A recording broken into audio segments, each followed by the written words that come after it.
ఓం నమ శివాయ. అందరికీ నమస్కారం అండి. మేషరాశి వారి గురించి తెలుసుకోబోతున్నాం. ఈ నాగుపాముల జంట జూన్ 11 తర్వాత నుంచి జూలై వరకు మేషరాశి వారి ఇంట్లో సంచరించబోతున్నాయి. వాటికి కోపం తెప్పించకండి.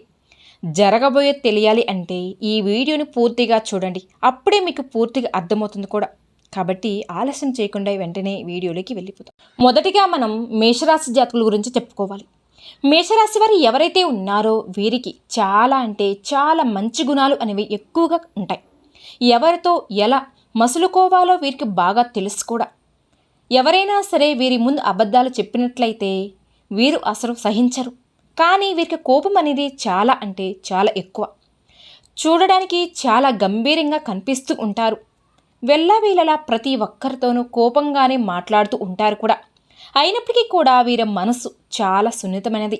ఎవరి మీదైనా సరే వీరు కోపపడ్డారు అంటే వీరు బాధపడుతూ ఉంటారు. అరే, నేను అనవసరంగా కోపపడ్డానే అని బాధపడి ఆ కోపపడిన వ్యక్తి దగ్గరికి వెళ్ళి క్షమాపణ కోరుకుని వారి తప్పు ఉన్నా లేకపోయినా సరే వీరంతటి వీరే వెళ్ళి మాట్లాడతారండి. ఇది వీరిలో ఉన్న అత్యంత మంచి గుణం అని మనం భావించుకోవచ్చు కూడా. మరి అంతేకాకుండా వీరికి సహాయం గుణం కూడా కొంచెం ఎక్కువగానే ఉంటుందని కూడా చెప్పవచ్చండి. ఈ మేషరాశి వారిలో ఆడవారు ఎవరైతే ఉన్నారో వీరికి లక్ష్మి కటాక్షం కూడా ఎక్కువగానే ఉంటుంది. కానీ ఇప్పుడు కాదండి. ఎవరైతే మేషరాశిలోని ఆడవారికి పెళ్ళిళ్ళు అయిపోయిన వారికి అంటే పెళ్ళైన వారికి అత్తగారింటికి వెళ్ళిన తర్వాత అప్పుడు ధనప్రాప్తి అనేది చాలా ఎక్కువగా లభిస్తూ ఉంటుందండి. కాబట్టి వీలైనంత వరకు కూడా లక్ష్మీదేవిని మీరు ఆరాధించడం అస్సలు మర్చిపోవద్దు. ప్రతి నిత్యం ఆ అమ్మవారిని మనసులో అయినా స్మరించుకోండి. అంతేకాకుండా ఇప్పటి వరకు మేషరాశి జాతకులు ఎన్నో రకాల ఇబ్బందులు పడుతున్నారు. అయినప్పటికీ కూడా వీరి సొంత వాళ్ళే వీరి వెనకాల రకరకాల మాటలు మాట్లాడుకోవడం, వీరి గురించి నలుగురికి చెడ్డుగా చెప్పడం, అలా చేయడం అనేది జరుగుతూ వస్తుంది. వీరు తప్పు ఉన్నా లేకపోయినా సరే వీరికి చెడు చేసి వీరిని తొక్కేయాలి అనే వీరు ఎలాగైనా సరే ఎదగకుండా చెయ్యాలని అనుకుంటూ ఉన్నారు. లేదా వీరితో మంచిగా ఉన్నట్లే నటిస్తున్నారు. కానీ వీరి వెనక ఎన్నో కుట్రలు కుతంత్రాలు జరుగుతుంటాయి. వీరి నాశనం కోసం అయినప్పటికీ కూడా వీరికి అన్నీ తెలిసినప్పటికీ కూడా మేషరాశి వారు సైలెంట్గా వారి పని వారు చేసుకుంటూ వెళ్ళిపోతూ ఉంటారండి. మరి ముఖ్యంగా మేషరాశి జాతకులు అనుకున్న కార్యక్రమాన్ని అన్నీ జరగాలని, ధనప్రాప్తి కలగాలని, ఏ పనైనా సరే విజయం సాధించాలని అనుకున్నట్లయితే గనక అసలు లేట్ చేయకుండా వెంటనే మీరు చేయవలసిన కొన్ని పరిహారాలు ఉంటాయండి. మొదటిగా మిమ్మల్ని మీరు నమ్మడం మొదలుపెట్టాలి. ఎప్పుడైతే మేషరాశి జాతకులు మిమ్మల్ని మీరు నమ్ముతారో అప్పుడే మీరు ఏ పని అయినా సరే చేయగలుగుతారు. మరి ముఖ్యంగా మీరు దేవుడిని ప్రార్థిస్తారు. కానీ ఒక పని జరగాలని అన్నప్పుడు ప్రార్థిస్తారు. అయినప్పటికీ ఆ పని జరగట్లేదు లేదా అనే సంకోచంలో మీరు సందేహంలో ఉండిపోతున్నారండి.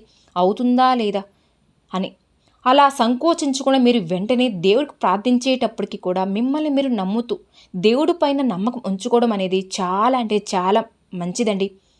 మీరు ఎప్పుడైతే దేవుడి మీద నమ్మకం ఉంచుకొని మీ పైన మీరు నమ్ముకొని ప్రతి పనిని ప్రారంభిస్తారో ఖచ్చితంగా ఆ పనిలో విజయం మాత్రమే మీకు ఎదురవుతుందండి.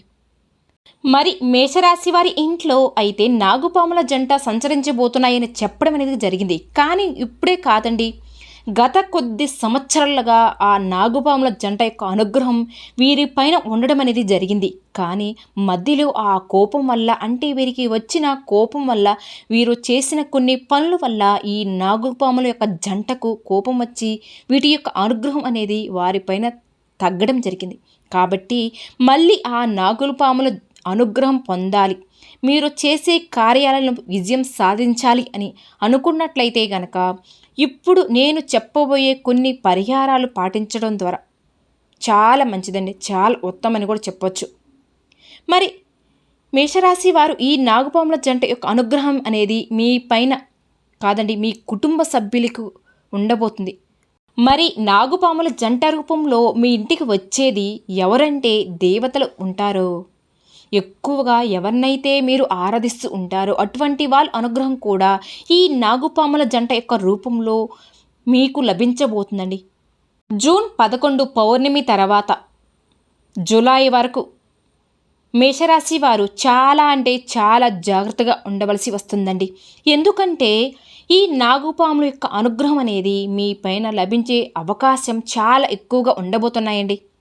కాబట్టి మరి ఈ సమయంలో మీరు వాటికి నచ్చని పనులు మీరు అస్సలు చేయకండి. మరి నాగుపాముల జంట యొక్క అనుగ్రహం మీపై ఎల్లవేళలా ఉండి మీరు అనుకున్న వాటిలో అన్నిట్లో కూడా విజయాలు రావాలి అనుకున్న కార్యక్రమాలలో సాఫీగా సంతోషంగా సాగాలి అనుకున్నట్లయితే కనుక ఇప్పుడు ఈ వీడియోలో చెప్పే కొన్ని పరిహారాలు చెప్పబోతున్నానండి. అవి పాటించండి. ఈ నాగుపాముల యొక్క జంట అనుగ్రహాన్ని లభించడానికి మొదటగా మీరు చేయవలసినది ఏమిటి అంటే ఇంటిని ఎప్పటికప్పుడు శుభ్రంగా ఉంచుకోవాలండి. ప్రతిరోజు కూడా ఉదయం సాయంత్రం ఇల్లును శుభ్రపరచుకొని ఇల్లు ఎంత శుభ్రంగా ఉంటే అంత మంచిదండి. లక్ష్మీదేవి యొక్క అనుగ్రహం కూడా అంతే ఎక్కువగా మీ పైన మీ కుటుంబం పైన కూడా ఉంటుంది. మరి ఇంతే కాకుండా ఇంట్లో గొడవలు చేయకుండా ఉండడం చాలా ఉత్తమం. ముఖ్యంగా చాలామంది కొట్టుకోవడం, తిట్టుకోవడం, అరుచుకోవడం ఇటువంటివన్నీ కూడా చేస్తూ ఉంటారు. ఎప్పుడైతే ఇటువంటివన్నీ చేస్తారో అప్పుడు నాగుపాములకి కోపం అనేది వస్తుంది. వాటి గనుక కోపం వచ్చింది అంటే మీరు తీవ్రత పరిణామాలు ఎదుర్కోవలసి ఉంటుంది. కాబట్టి వీలైనంత వరకు కూడా గొడవలు అనేవి మానేసేయండి. ఈ మేషరాశి జాతకులు మీరు ఎవరినైనా కూడా మీ మాటలతో దూషించడం లేదా అంటే మీ చేతులతో దూషించడం, మీ వల్ల ఎదుటి వాళ్ళు ఇబ్బంది పడినా కూడా వీటి యొక్క అనుగ్రహం ఉండదండి. కాబట్టి వీలైనంత వరకు కూడా దీనిని అవాయిడ్ చేయండి. మరి ముఖ్యంగా మీ ఇంట్లో పెద్ద పెద్ద శబ్దాలు చేయడం అనేది ఆపేయండి. ముఖ్యంగా ఎప్పుడైతే ఇంట్లో పెద్ద శబ్దాలు వస్తాయో అప్పుడు నాగుపాముల జంట యొక్క అనుగ్రహం అనేది మీకు ఉండదు అని చెప్పుకోవచ్చు. మరి అంతేకాకుండా ఈ నాగుపాముల జంట యొక్క అనుగ్రహం మీ పైన వెళ్ళవేళలా కొనసాగడం కోసం ప్రతి మంగళవారం మరియు ప్రతి ఆదివారం కూడా నాగపుట్ట దగ్గరికి వెళ్ళి అక్కడ పూజ చేసుకుని పాలు పోసి రావడం అనేది చాలా ఉత్తమం. ప్రసాదంగా బెల్లం మరియు నువ్వులు ప్రసాదంగా నివేదించడం కూడా చాలా అంటే చాలా ఉత్తమం అండి. ఇలా చేయడం ద్వారా ఎవరైతే పెళ్ళిళ్ళు అవ్వట్లేదు అని ఇబ్బంది పడుతూ ఉన్నారో అటువంటి వారికి కూడా పెళ్ళిళ్ళు కూడా అవుతాయండి. ఇంతే కాకుండా ఎవరైతే పిల్లలు పుట్టలేదని అనుకుంటూ ఉన్నారో మేషరాశి వారు అటువంటి వారందరూ కూడా మంచి ఫలితాలు అనేవి మీకు వస్తాయండి. కాబట్టి ఈ పరిహారాలు అన్నీ పాటించడం ద్వారా మీరు అనుకున్నవన్నీ కూడా కంప్లీట్గా అవుతాయని కూడా చెప్పవచ్చు. చూసారు కదండి. ఈ వీడియో కనుక మీకు నచ్చినట్లయితే ప్లీజ్ లైక్ చేయండి. అలానే మన ఛానల్ కొత్తగా చూసే వాళ్ళైతే దయచేసి మన ఛానల్ని సబ్స్క్రైబ్ చేసుకోండి. ఓం శ్రీ మాత్రే నమః.